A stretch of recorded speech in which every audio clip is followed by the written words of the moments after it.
इस बार का बिहार चुनाव ऐसा होगा कि शायद कभी इतिहास में ना हुआ हो, जिसे जीतने के लिए राहुल गांधी और तेजस्वी यादव बिहार नाप रहे हैं। वोट चोरी के मुद्दे को घर घर पहुंचा रहे हैं, तो वहीं एनडीए भी अंदर खाने महागठबंधन को मात देने के लिए सियासी चाल चल रहा है। चुनाव में भले ही अभी काफी महीने बाकी, भले ही अभी चुनाव की तारीखों का ऐलान ना हुआ हो, लेकिन सीट शेयरिंग का फॉर्मूला तय कर एनडीए बिहार चुनाव में महागठबंधन से एक कदम आगे निकल चुका है।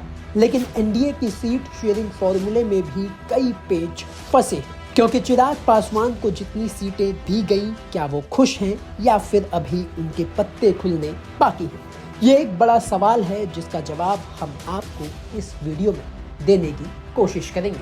सबसे पहले तो आपको बता दें कि सूत्रों के मुताबिक बिहार की 243 सीटों में से JDU 102 seat, BJP 101 seat, Chirag Paswan की एलजेपी 20 सीट, मांझी की हिंदुस्तान आवाम मोर्चा यानी कि हम 10 सीट और उपेंद्र कुशवाहा की राष्ट्रीय लोक मोर्चा 10 सीट पर चुनाव लड़ेगी। अब एनडीए की सीट शेयरिंग में पेच ये है कि चिराग पासवान ने इस विधानसभा चुनाव के लिए 40 सीटों पर दावा ठोका था, जबकि नीतीश 20 से ज्यादा देने को राजी नहीं थे। चिराग को 20 ही सीट मिली, यानी कि नीतीश कुमार की चली। सबसे बड़ा विवाद तो इस बात को लेकर है कि चिराग पासवान जिन सीटों की मांग कर रहे हैं, उनमें से कई सीटों पर फिलहाल जेडीयू के विधायक हैं। अब नीतीश चिराग को वो सीटें देने को तैयार नहीं, तो सवाल यह है कि वो कौन सी सीटें होंगी जो चिराग को लड़ने के लिए दी जाएंगी। अब नीतीश से कई मुद्दों पर असहमति रखने वाले, उनकी सियासत की खिलाफत करने वाले चिराग क्या 20 सीटों पर मान जाएंगे या फिर कोई बड़ा फैसला लेंगे, ये देखने वाली बात होगी।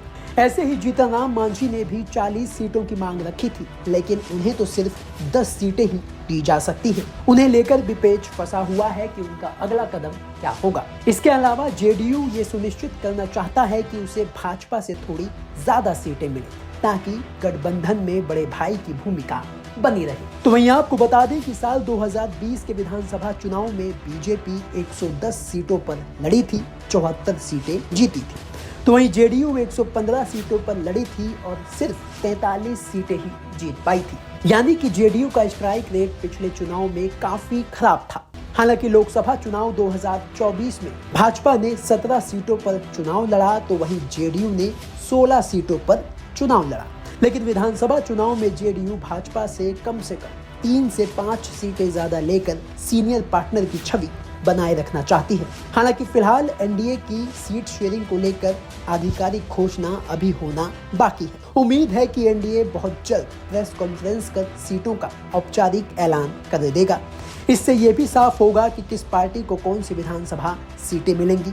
हालांकि कहा यह जा रहा है कि बिहार एनडीए में सीट शेयरिंग पर सहमति बन गई है, लेकिन छोटे सहयोगियों की मांग और जेडीयू भाजपा के बीच सीटों की संख्या को लेकर हल्का फुल्का तनाव अब भी बरकरार है। अब देखना यह होगा कि एनडीए में जो सीट शेयरिंग का फाइनल फॉर्मूला तय होगा औपचारिक ऐलान के बाद, तो उसके बाद जो छोटे छोटे दल एनडीए में हैं, क्या वो उस सीट शेयरिंग फॉर्मूले को मानेंगे या फिर आक्रामक रुख या फिर अलग राह पकड़ेंगे।